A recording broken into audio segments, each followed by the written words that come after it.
Pwede ba kami pumunta sa graduation mo? Pwede naman po. Pwede naman. Anong handa ninyo dito? Siyempre dapat may salo-salo kayo. Wala po. Ha? Wala po. Bakit wala? Wala naman po kami pamilya. Arkela po ng gown daw po ang gagamitin niya mga yan. Gown. Gown ang gagamitin nyo, Evangeline. O paano? May gown ka na ba? Sabihin mo kay Lola, huwag magdadala ng lambat doon ha. Kaya ng pangawil. At graduation yun ha.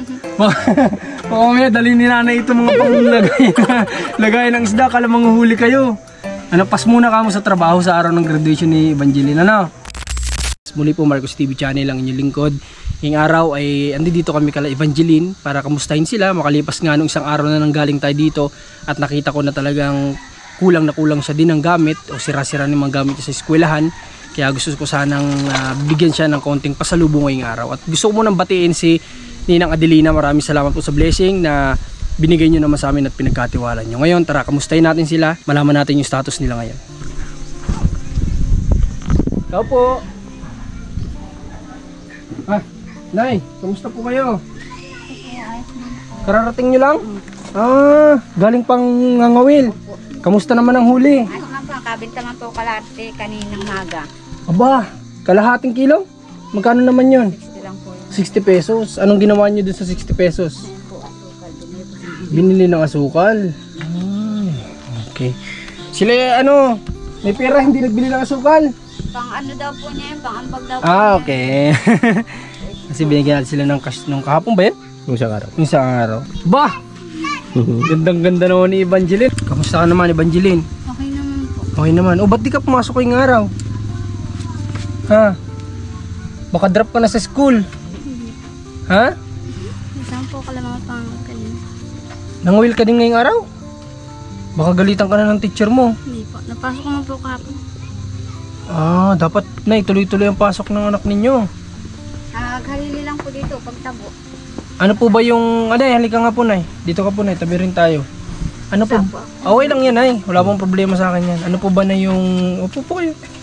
Ano po ba yung nagiging rason, Nay? Bakit hindi nakakapasok ito sa Evangeline madalas? Ay ngayon po ay hindi po siya napasok at naghalili po ng pagtabo doon sa kapatid. Dahil masama ang pakaramdam ni Robilin, si Evangeline muna yung humalili sa kanya sa pagtatabo. Grabe. Naglaba po pati yan ng phone niya, pampasok. Pero kahapon na pumasok po si Evangeline. Ngayon lang po uli. Ito ba na paano yan? Ano sinasabi sa Evangeline ng teacher mo kapag ganyan? Wala naman po. Dito nga, sige dito. Hindi ka naman ginagalitan. Hindi po. Anong nire-reason mo kapag ganyan na nagkakaroon ka ng absent? Ano sinasabi mo sa teacher mo? Sinasabi ko po. Yung totoong nangyari, ganyan. Okay. Nauunawaan naman ng teacher mo. Okay, kasi maganda sana, Evangeline, kung tuloy-tuloy kasi pagpasok mo, no? Yung hindi ka sana nag-absent para nang sa ganun maging maganda yung grado mo sa school. Yung kapatid niyang ibang nag-aaral. Tuloy-tuloy po ang pasok niya. Ang nakakaroon ng absent talaga si Evangeline lang sa magkakapatid. Bihira naman po yan hindi po pumasok pag may nararamdaman lang po yung kapatid. Kasi unang-una walang magbabantay sa maliliit. Oo nga naman, kasi mangingisda sila nanay, walang babantay din sa maliit. Tapos si Robilin naman ngayon may sakit. Okay.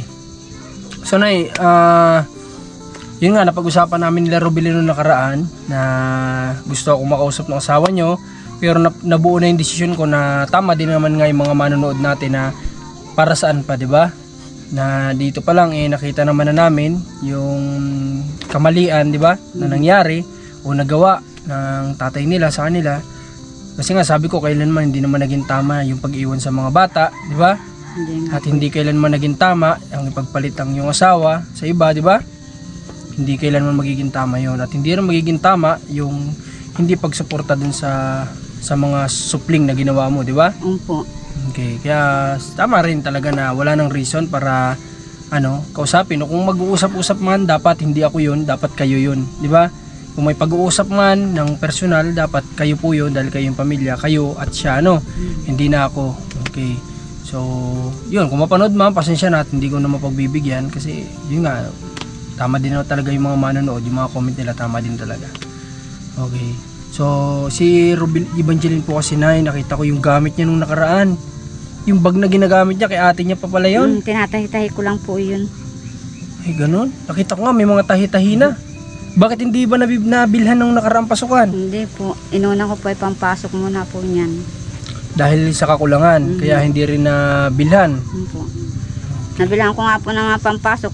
Minsan po utang pa po yung kulang. Ay, utang pa. Yun po. Ay, okay, grabe no. Okay, so ngayon Evangeline, sabi ko nga, nangako ako sa'yo na bibilang kita ng gamit. Yung para naman may bago ka naman na gamit sa school, no? Nabanggit mo sa akin, meron ka namang sapatos, meron ka namang mga notebook, meron ka namang, pero nakita ko sa'yo na wala kang bag. Sabi mo, yung medyas mo, luma na rin. Wala kang mga papel, wala kang ballpen, wala kang mga ano. Okay, so ngayon, may dala kami dyan, kunin ni Rans. Rans, kunin mo yung dala natin.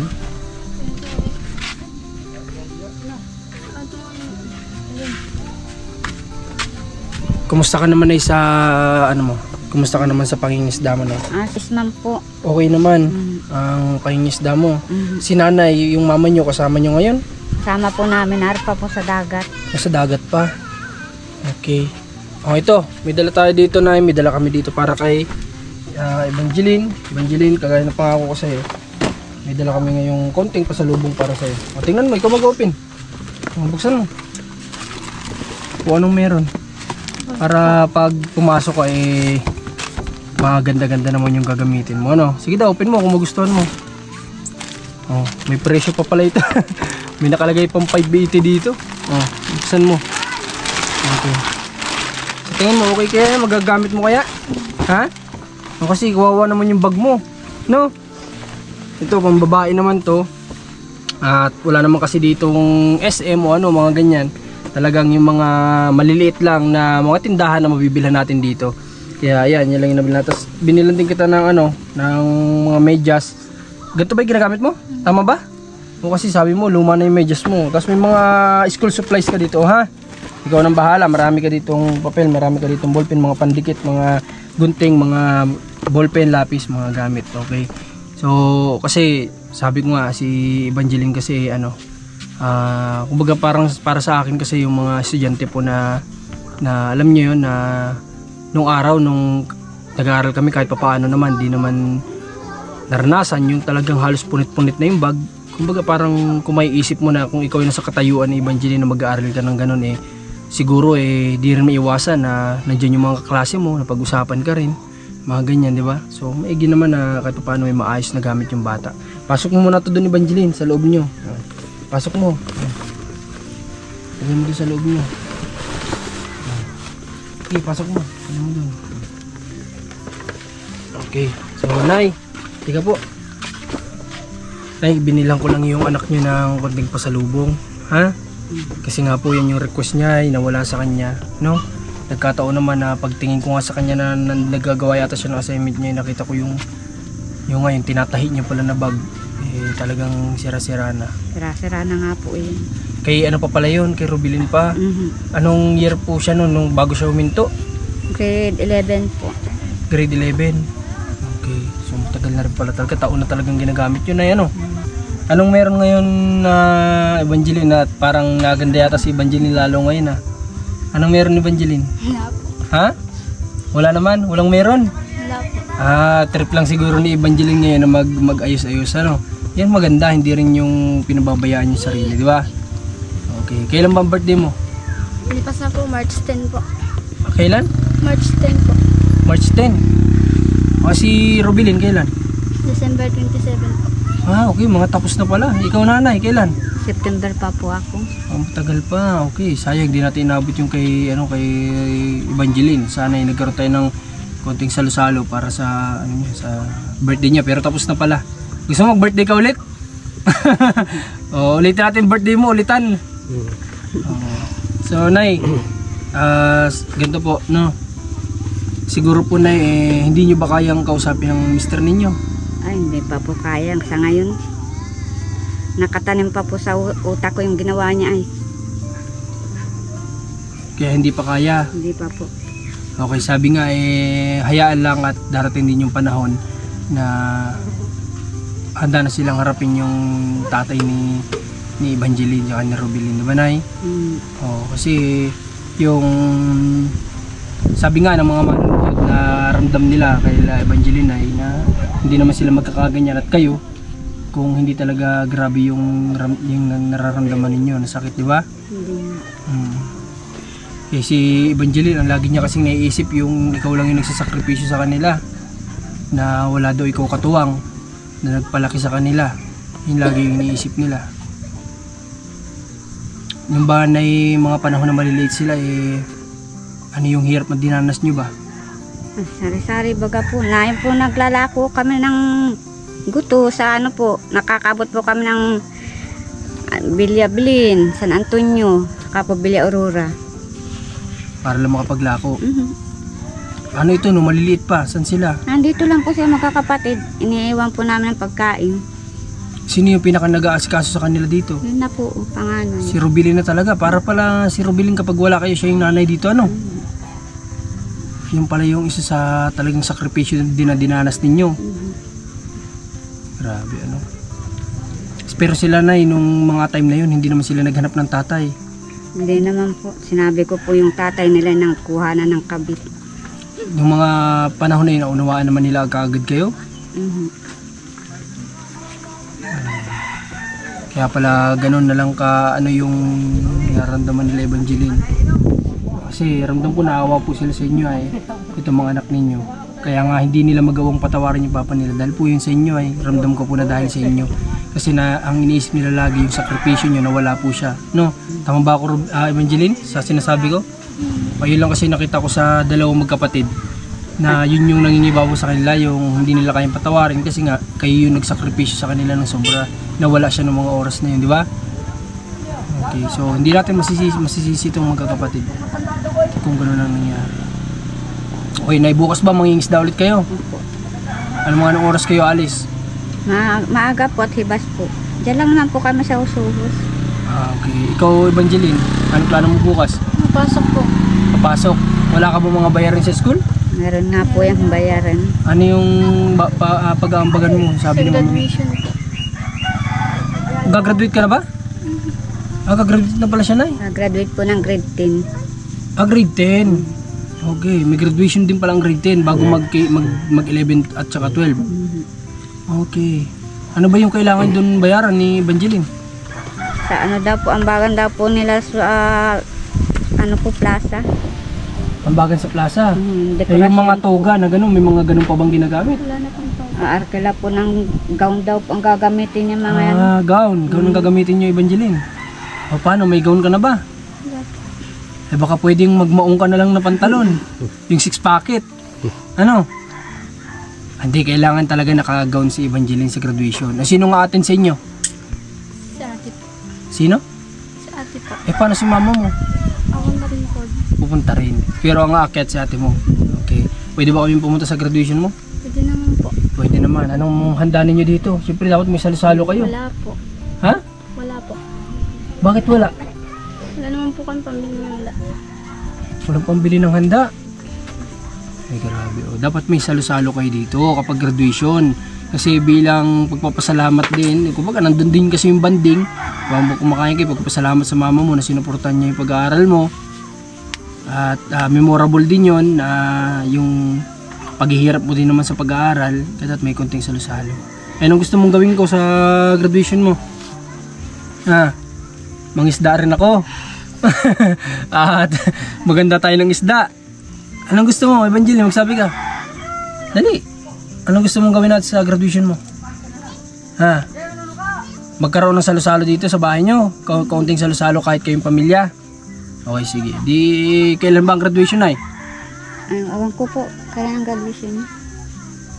June 6 po. Sa June 6. Okay, di ang gagawin natin sagot na ni Kuya Marcos yung yung pagkain niya dito, ang salo-salo niya, no? Yung pagkasalo-salo niya dito, order na lang tayo. Ano? Sa dadali na lang namin dito. Gusto mo ba 'yon? Ha?